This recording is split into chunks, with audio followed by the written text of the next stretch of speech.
La médecine du futur, c'est une médecine qui sera à la fois personnalisée pour le patient, c'est-à-dire que le patient, il attend le meilleur de la médecine, et on est tous des patients, des médecins et des patients. Le meilleur, c'est extrêmement complexe, on ne peut pas l'avoir complètement tout seul. Il y a besoin d'aide, à la fois des autres médecins qui doivent être facilement connectés, à la fois de mise à jour et de support pour nous rassurer et pour nous permettre de se sentir le plus légitime et le plus proche pour aider les patients. C'est une médecine qui arrive à allier à la fois l'exigence humaine, qui reste la base de la médecine. Je ne vais pas revenir à l'Antiquité pour en parler, mais depuis toujours, c'est tout simplement celle de prendre soin de l'autre dans toutes ses dimensions, physiques, psychologiques, dans ses souffrances, et faire attention aussi aux personnes qui l'entourent. Peut-être que ces 30-40 dernières années nous ont éloignés parce que la masse de connaissances, la masse de techniques probablement mal maîtrisées nous ont fait oublier l'essentiel du soin, qui était d'être proche des autres. Eh bien, je crois que la médecine de demain, c'est une médecine qui est capable de garder toute cette dimension humaine, de l'approfondir même encore plus, et qui est capable en même temps d'accéder aux moyens techniques, quels qu'ils soient, qui permettent de prendre en charge les patients de la meilleure façon possible, pour allier à la fois l'efficacité technique et la grande efficacité humaine. Ça, c'est un vrai défi, et c'est un défi qui est à nos portes, puisque on voit aujourd'hui émerger tout un tas de projets qui permettent d'y arriver, et je suis persuadé que cette médecine du futur, en réalité, c'est pas la médecine du siècle qui arrive, c'est la médecine des décennies qui arrive tout simplement. Le rôle de la technologie pour la médecine de demain, c'est deux enjeux majeurs. Le premier, c'est dans un contexte de pénurie de médecins, de soignants, dans un contexte de démographie médicale déficitaire. Actuellement, il y a énormément de freins, il y a énormément de barrières. De permettre de redonner du temps de soins, du temps pour le patient, tout simplement permettre de se consacrer à la mission pour laquelle on s'est formé et qui est la base de notre engagement, et qui est de prendre en charge des patients. Ça, c'est le premier élément.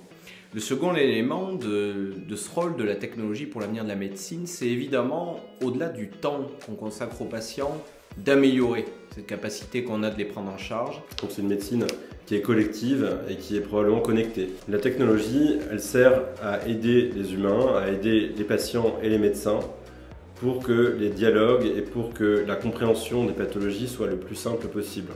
Et là, ça n'est pas l'outil technique ou technologique gadget, c'est celui qui vient aider la pratique, qui vient aider à la décision. La technologie, ce n'est qu'un outil pour nous permettre de mieux nous comprendre, de mieux partager, de mieux se soigner.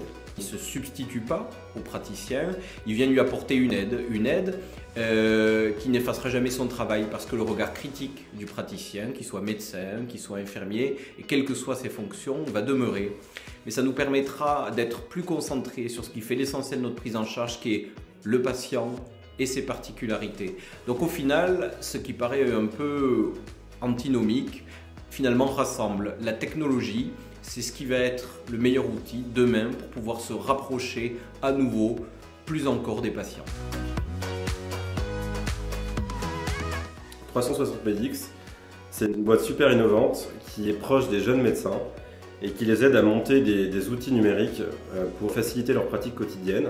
Des outils qui permettent de mettre en valeur des données déjà existantes, mais des données qui sont parfois éparses, des données qui sont parfois mal mises en valeur ou difficilement trouvables. C'est tout simplement la capacité de chercher et de trouver facilement des données nécessaires à la prise en charge des patients, et ça, c'est un plus indéniable. Il y a un avantage qui est pour moi l'avantage majeur, c'est cette capacité qu'il y a à créer ces outils en partenariat, en co-construction même, avec les utilisateurs finaux. Et je crois que s'il y a bien une méthode qui a prouvé son efficacité, celle d'être capable de construire avec la personne qui va utiliser l'outil. Nous, on a eu la chance dans notre association des gynécologues obstétriciens d'avoir des modules avec plusieurs outils pratiques que l'on a pu créer en partenariat pour simplifier notre vie quotidienne à l'hôpital, et on peut les mettre à jour en permanence. Je crois qu'on appelle ça du sur-mesure, donc c'est la meilleure façon d'être efficace et de pouvoir avoir un outil performant et utilisé et reconnu par les utilisateurs.